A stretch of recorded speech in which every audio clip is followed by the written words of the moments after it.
that since I've been Chief Justice, I have not received a single complaint from any High Court judge that there has been interference in their work. Now, if there is been interference in their work, it has not been reported to me.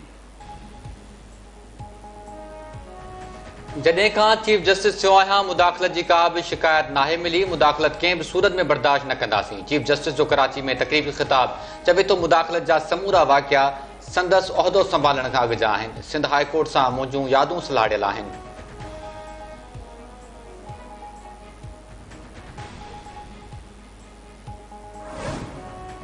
Sindh सरकार वफ़ाक़ ऐं वापडा सारिफ़िन जे मसइले जे हल लाइ सूबाई ऐं ज़िली सतह ते कमेटियूं जोड़ण ते इतफ़ाक़ करे वरितो। इस्लामाबाद में सिंध जे वॾे वज़ीर सैयद मुराद अली शाह तवानाई वारे वज़ीर ओवैस अहमद लगारी सां मुलाक़ात कई। मुलाक़ात में वॾे वज़ीर सैयद मुराद अली शाह सिंध में बिजली जे अण ऐलानियल लोड शेडिंग जो मामलो उथारियो। मुलाक़ात में वॾे वज़ीर मुराद अली शाह तवानाई वारे वफ़ाक़ी वज़ारत जे कंट्रोल हेठि हलंदड़ हैस्को ऐं सैप्को जी कारकर्दगी ते अदम इतमाद जो इज़हार कयो।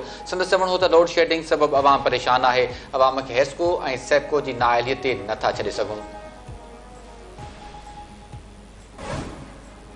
ॿुधायो वञे त जिना कोर्ट कंहिं कानून तहत रेंजर्स खे ॾिनो वियो।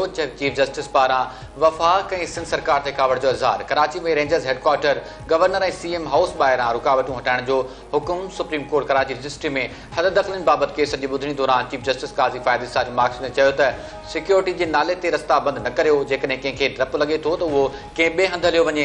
रेंजर्स नेवल हेडक्वार्टर गवर्नर ऐं सीएम हाउस ॿाहिरां फुटपाथुनि ते बि कब्ज़ो कयो वियो आहे। ॿुधायो वञे त रेंजर्स हेडक्वार्टर किथे आहे ऐं फुटपाथ किथे आहे।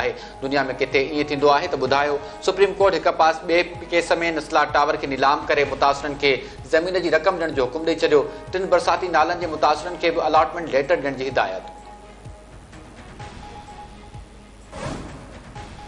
सिक्योरिटी फोर्सिस जो ज़िले ख़ैबर में ऑपरेशन। 3 दहशतगर्द मारिजी विया। ISPR मूजिबि मारिजी वियल दहशतगर्दनि वटां हथियार ऐं बारूदी मवाद मिलियो। ॻुझे इतलाह ते ऑपरेशन कयो वियो। ISPR मूजिबि दहशतगर्दनि सां फायरिंग जी ॾे वठि दौरान 3 दहशतगर्द मारिजी विया। सरकारी इदारा कम करण बदिरां रुगो मुलाज़िमनि खे पाले रहिया आहिनि। माण्हुनि खे रुगो सरकारी नौकरियुनि में भरियो पियो वञे। गैर क़ानूनी भर्तियुनि जो भार सिंध जे अवाम ते छो विझूं। सुप्रीम कोर्ट कराची रजिस्ट्री में हैदराबाद डेवलपमेंट अथॉरिटी में कॉन्ट्रैक्ट ते भर्ती कयल मुलाज़िमनि जी बरतरफ़ी ख़िलाफ़ दाख़िल करायल दरख़्वास्त वकील जे तसली बख़्श जवाब न ॾियण ते रद्द करे छॾी। दरख़्वास्त गुज़ार जो चवणु हो त हुकूमत पाण प्रोजेक्ट शुरू कयो, कॉन्ट्रैक्ट ते मुलाज़िम भर्ती कया, बाद में कढी छॾियो। चीफ जस्टिस काज़ी फ़ाइद सां रिमार्क्स ॾींदे चयो त तव्हां चओ पिया हुकूमत हलायो, इहो असां खां न थींदो। असांखे कहिड़ी ख़बर तव्हां वटि का डिग्री आहे या न। तव्हां कॉन्ट्रैक्ट मुलाज़िम हुआ, पंहिंजा अपॉइंटमेंट लेटर पढ़ो।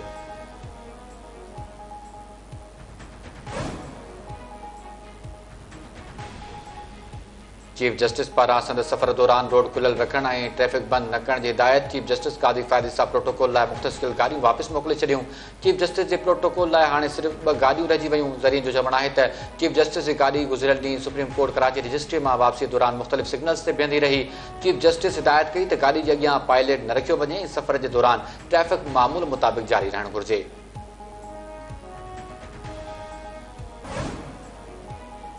हज़ारें डॉलर्स कमाईंदड़ न्याणियुनि सां मिली ख़ुशी थी। औरतुनि जी हौसला अफ़ज़ाई करण लाइ आयो आहियां। वज़ीर आज़म शहबाज शरीफ़ जो इस्लामाबाद में तक़रीबी ख़िताब। चयाईं सऊदी अरब में 40% वर्कफोर्स औरतुनि ते ॿधलु आहे।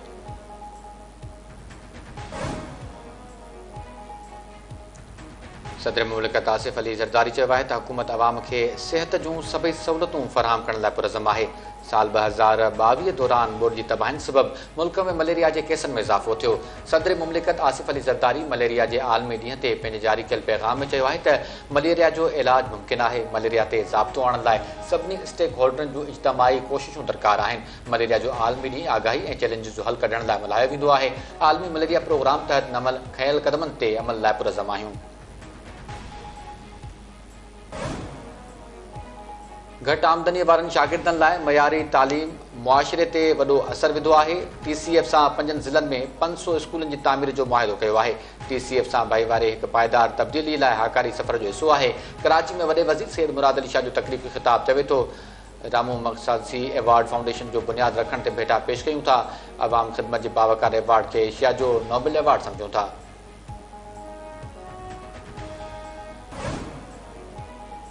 वज़ीर आला पंजाब मरीम नवाज़ चयो आहे त वज़ीर आला जी कुर्सी मूंखे अलाह साईं ॾिनी, बाहि जो दरिया पार करे हिते पहुती आहियां। मुंहिंजे दिलि में इंतकाम जो जज़्बो न आहे। असां जूं हमदर्दियूं ज़ालिमनि लाइ न पर मज़लूमनि लाइ हुजणु घुरिजनि। वज़ीर आला जी कुर्सी ते वेही कंहिंजे ख़िलाफ़ फ़ैसिलो करणो हूंदो आहे त दिलि ते पथर रखी कंदी आहियां। वज़ीर आला पंजाब मरीम नवाज़ पुलिस जी वर्दी पाए लाहौर में पासिंग आउट परेड में शरीक थी।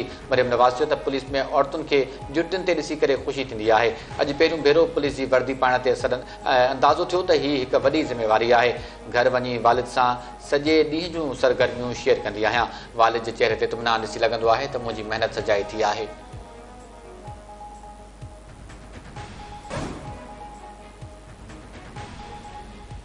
सिंध जे इतलात खाते जे डायरेक्टर्स जूं मुक़ररियूं ऐं बदिलियूं कयूं वयूं। यूसुफ काबूरो खे डायरेक्टर एडवर्टाइज़मेंट मुक़ररु कयो वियो। नोटिफिकेशन जारी। इम्तियाज़ जोयो खे बदिली करे डायरेक्टर पब्लिकेशन मुक़ररु। डायरेक्टर पब्लिकेशन मंसूर अहमद राजपूत बदिली। डायरेक्टर एडमिन एंड अकाउंट्स मुक़ररु। मुइज़ुद्दीन पीरज़ादो खे डायरेक्टोरेट प्लानिंग एंड डेवलपमेंट जो डायरेक्टर मुक़ररु। फिदा बलादी खे डायरेक्टोरेट इलेक्ट्रॉनिक मीडिया जो डायरेक्टर मुक़ररु कयो वियो। पोस्टिंग इंतज़ार में वेठल अज़ीज़ हकड़ो खे डिविज़नल डायरेक्टर सखर मुक़ररु कयो वियो। हिज़बुल्लाह मेमून खे डायरेक्टोरेट फिल्म्स जो डायरेक्टर मुक़ररु कयो वियो।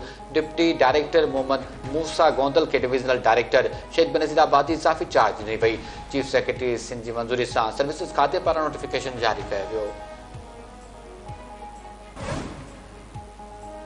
मलील लिंक जे लिंक रोड ते रेवेन्यू ऐं MD इंतज़ामिया जी पुलिस अटालन सां बोर मुतासिरनि जे टेंट सिटी ते चढ़ाई मुज़ाहिमत करण ते पुलिस जी शेलिंग पथराउ 3 ॼणा गिरफ़्तार छिकताण।